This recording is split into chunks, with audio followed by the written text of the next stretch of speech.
Aloha cuzzies. Welcome back to Nevilles Bush Yarns. Today we're yarning with Moana from Pathways Whanganui. Now, life's a bit like heading into the bush. Sometimes the track's clear, other times you're slogging through mud, stuck in the scrub or lost in the dark. Pathways are the mob that walk alongside, helping folks carry heavy packs of mental health, addiction, and life's curveballs. No flash talk here, just straight up yarns about finding your way out of the scrub and back onto solid ground. So chuck the billy on, pull up a log by the fire, and let's get into it. This one's gonna warm the hands and the heart, and I'll keep the billy stirred. So Mo, if I bumped into you down the main street and asked what Pathways is all about, how would you explain it, without the flash brochure words? Briefly, we're a mental health and addictions service. We've got a few services with us that caters to just about anyone and everyone, from the youth all the way up until, I don't know, even in your 80s. Yeah, we're pretty supportive, pretty out there. We're quite open to anything as well, but we mainly want to focus on the person's interest, the person's how they want to grow and what recovery looks like for them. What sort of people knock on your door? Is it all big city types, or do you get us bush-bred gumboot-wearing lot as well? There's no specific type. We get anyone, every culture, every ethnicity. We don't really discriminate against who can and can't come. It's just open to anyone. If you need help, if we need the support, and we're the right people to come and support you, then that's a bonus. Your mob talks about support. What does that actually look like? Is it cups of tea and a chat, or full-on life-saving stuff? It depends. It could be both. If they feel like they just want to stay in for a hot cuppa, then that's what we're doing. We've had some that's just we go and see them. We're just, let's go fishing. Obviously, I don't know how to fish, so that'll be one of the other guys. They'll go fishing. Sometimes we just go out for a walk. It's just dependent on how they feel, and we just go along with it. It's pretty cool though, because me not really being from Whanganui, I get to see everything as well through their lenses, and experience what Whanganui has as well. So it's pretty nice. How do you help someone who's stuck in a gorse bush? Like when the wheels have fallen off their mental health cart? Ooh. When it gets to that point, just instinctively, it's straight to TA. Hold everything else. Our main focus is that person and getting their well-being up to par again. So we just try and do anything and everything we can to get them straight to TA. So TA is Te Awhina in Whanganui, for those that don't know. And then we just check up on them daily to see how they're going, chat with them until they're ready. We'll let them know that we're always there. And then we schedule times and days when we come and see them, when they're free, when they're happy for us to come and see them.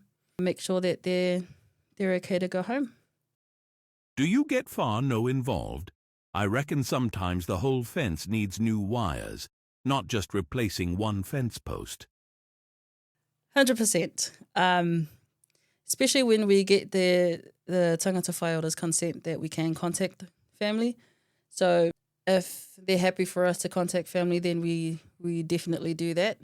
And it's really nice to get family involved as well, because then we can get a bigger picture for our tangata whaiора's well-being overall. What's the toughest part of the mahi? Is it funding, the paperwork, or just getting people to admit they need a hand? Paperwork. No. I think for me personally, the hardest thing I find is boundaries for both the tangata whaiora and for myself. Sometimes I don't know where my boundaries are, and I just like to go full on throttle, just helping them and then laugh or like cry later type thing. It's also just seeing that you can tell they have potential. You can tell that they can get to a certain stage, but they're not quite confident in themselves to reach that goal. You mentioned boundaries. Does that mean you tried to hook up with some of your tangata whaiora? Never, no. We all love a good laugh.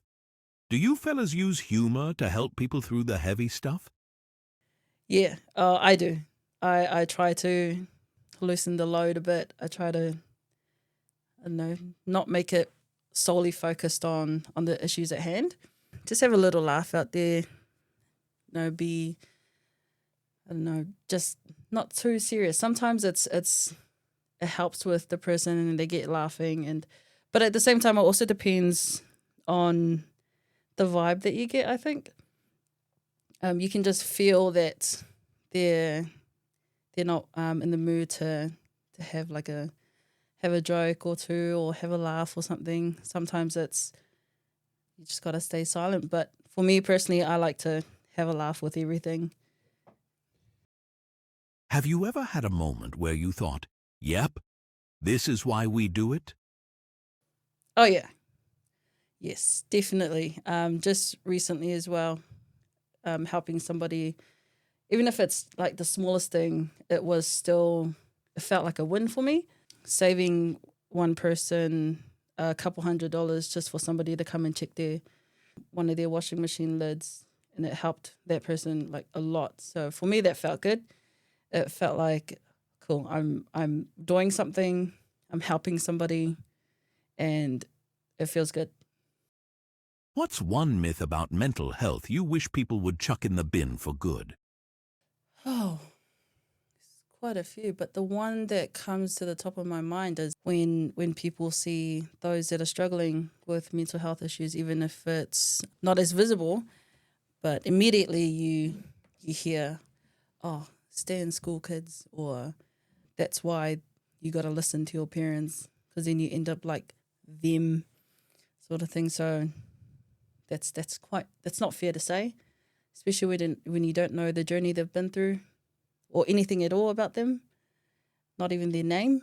So If Pathways was a track through the bush, what kind of track would it be? A hard slog uphill? A stroll to the swimming hole? Or a bit of both? I'd say a bit of both. Every day is different. Sometimes you get smooth, easygoing routes. Other times you get the hard yakka. What's your message for the young fellas and the old-timers out there listening?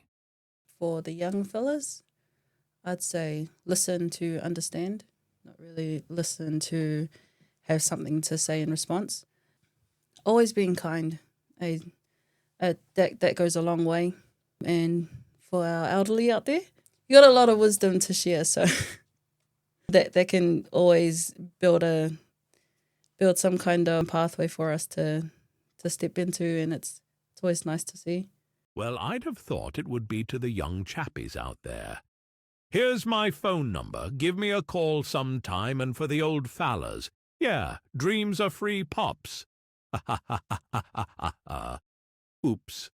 Anyway, seriously now. Do you like your Billy tea strong, or do you prefer it weak? Billy tea? I don't know what Billy tea is. Oh. Well, looks like you need to prioritize getting out into the bush, eh? Ha ha ha ha ha ha. So, cuzzy, be honest. When you hear bush, are you thinking native forest or your auntie's backyard hedge? Gotta go native forest.